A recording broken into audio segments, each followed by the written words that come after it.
Hi, I'm Katherine Gibbon, Senior Style and Market Editor at Luxe Interiors and Design Magazine. Thanks so much for tuning in to our Makers segment on Design TV.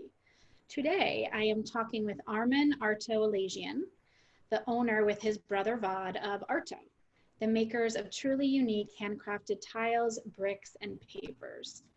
Everything is made here in the US, and I know a lot of hard work goes into what you guys do. Your offerings really range from very custom and niche to products you've had in the line from the get-go.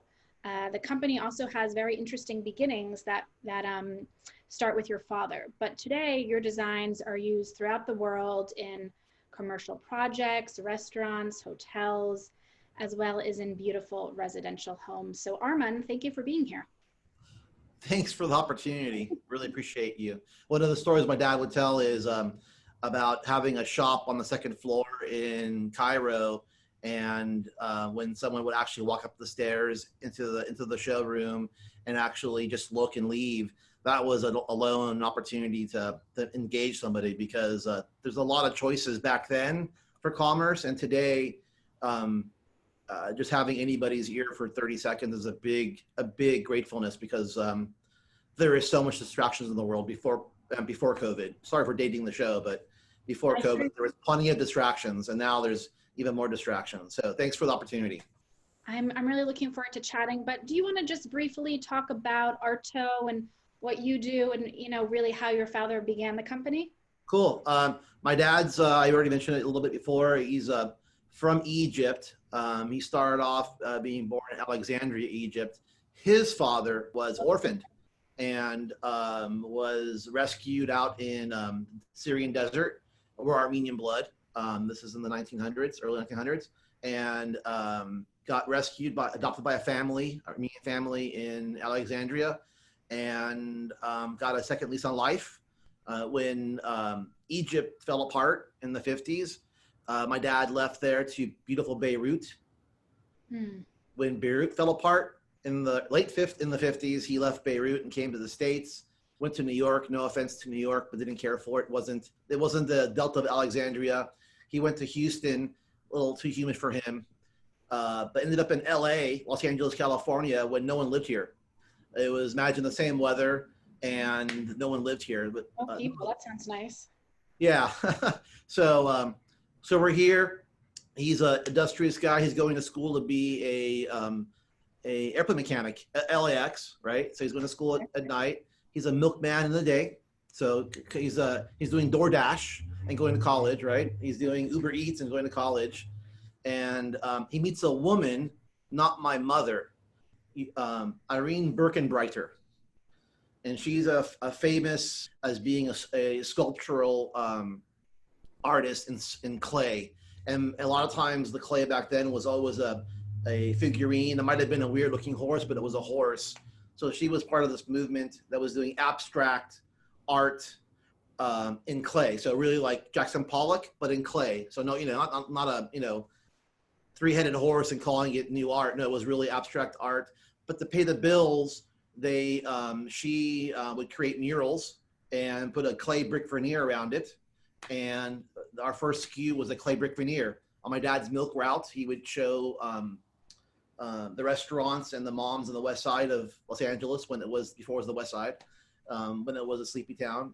The bricks, and we put bricks. He made the bricks and put the bricks in the houses and quit his milkman job, and here we are. What a cool story. I really love that.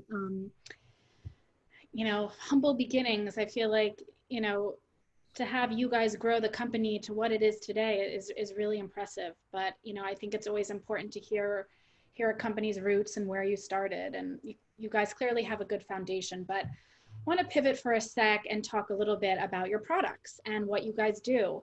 You guys have a lot of different products, really everything from painted tile to bricks to mosaics to cladding, murals. And I know a lot in between, and I'm sure the process is a little bit different. But can you walk us through the process a little bit in terms of making an actual product? I have a few of your projects that I really love, one being the Ace Hotel. I don't know if you want to start with that or if you want to just talk a little bit in general about your production process. Well, I'll get into the details of the ACE, but the primary way we create product is based on you liking something that you can't get. Mm. So a lot of our things are items, tiles, artifacts we manufacture are standard, paving and flooring. But then you want to add some charm or uniqueness to the project. And that's where you as a customer design that. So like an ACE Hotel, my segue, eh? At the ACE Hotel, there is, we'll call it 85% off the shelf product. Still hard to find. I mean, back then it was hard to find. Now everyone's got something that looks like it, but back then it was hard to find. But what makes it very unique is the architect actually embedded into the deco pieces that look Art Deco, the words ACE. And frankly, I didn't see it till 2 years later on. Someone pointed it out to me, clueless.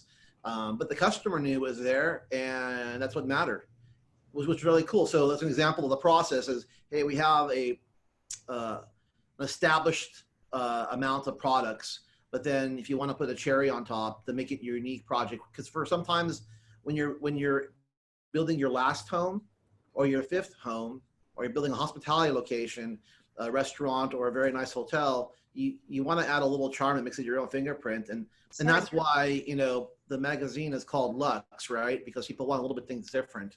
And it's not always have to be overpriced. It can be affordable differentiation. And we offer that. Yeah, I think people do want items that are somewhat bespoke, somewhat special, somewhat custom, which I know is what you guys do. And another project I really loved with these beautiful arches is La Plaza de Cultura y Artes. I think I said that right, in LA. It almost looks like an Otomi pattern, like a Mexican pattern. What's the story here? So the story there is that my brother Vaughn was involved. Vaughn and Alex were involved with that project that were customer facing. And literally the customer was looking for a mural. I think in that case, it was about speed. The mural work is hard to find tile artists. Sometimes it's hard to find someone that can execute it in a short period of time.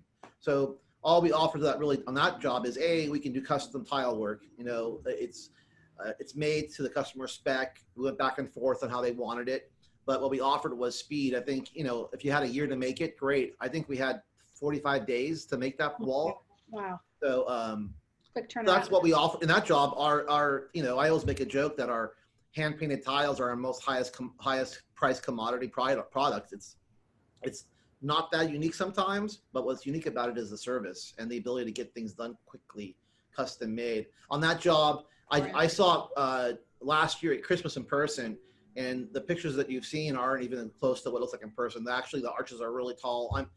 I'm a tall 5'11" footer, 5'10" footer now, I guess, but it's a big arches. They're beautiful. Yeah, I love that project. And I understand you guys also recreate a lot of historic looks for projects, right? Recreate them for homes or whatnot. Can you talk a little bit about that? I'm not sure if the Normandy cream is a recreation, but to me it looks somewhat historic with like the terracotta and the coloring. But talk a little bit about that aspect of your company, if you don't mind. Yeah, so the core of our business is Los Angeles, California. God help us. Los Angeles, California is our core, and everything that a lot of our early, actually that last plaza is a LA project. So we are the backdrop of the city. Sometimes we know about where they are, sometimes we aren't. They're on TV or on movies, or just it's the back. And so that San Felipe pattern you saw at the Ojai Valley Inn or any of those projects, we didn't invent that.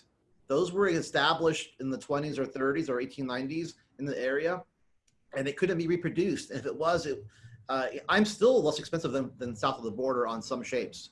Like a 12 by 12, that's a commodity, but any of those weird shapes you see in our catalog through the series, those were affordable. Being made in LA, being made with people that I hope like coming to work, and treating them well and looking them in the eyes and saying thank you. That's a big deal.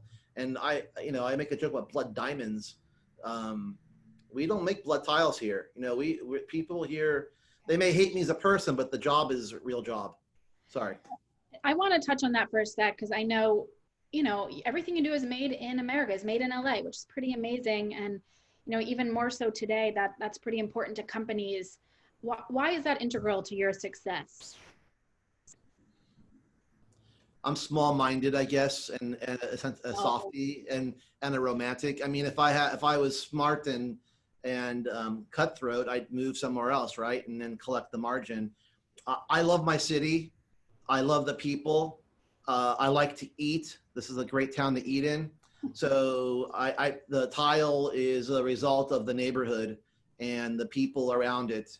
And I hope that the product, the way we translate our product via marketing and our voice on every platform is, we're LA. We're not trying, or we're this area. We like where we live. It's not a happenstance. We're being punished, but we're still staying. I hear you. I think it's so important to, support what's happening in your backyard.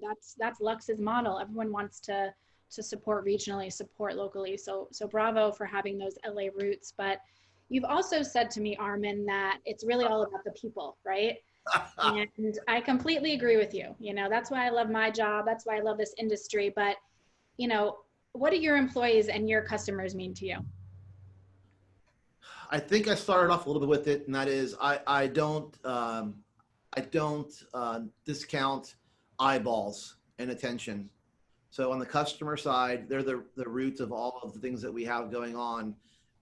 Is we're trying to satisfy the customer, and sometimes you get a hubris of being a maker that I make this and they come to see me, but really the customer is the king, and listening to them and being grateful for them, and then the people that make it. If I believe when you see a product in the store that's handcrafted, being romantic, you can see when there was actual love put into the product, or at least not hate.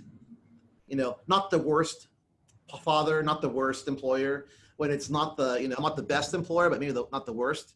When you can see it in products sometimes. You know how it's either packaged, or how Yeah. it even sits in the box, or how it looks on the floor, or you can see that. So it's a selfish thing. I mean, it's truly taking care of the customer and trying to be a good boss, which we fail at. Those are noble causes, and we try and do it, and we fail. I think all we have going for us is that we don't mind saying that we suck and can get better. Well, it's all trial and error, right? That's how you learn. That's how you get better. So I agree. It's an important part of the business. Like But this interview, I'm doing terrible, aren't I? no, it's perfect. It's perfect. Um, Armin, this has been so interesting. You're wonderful. I really like chatting with you and hearing a little bit more about ARTO and all that you guys do. A big thank you for joining us on our Makers segment today, and stay tuned for what's next on Design TV. Thank you.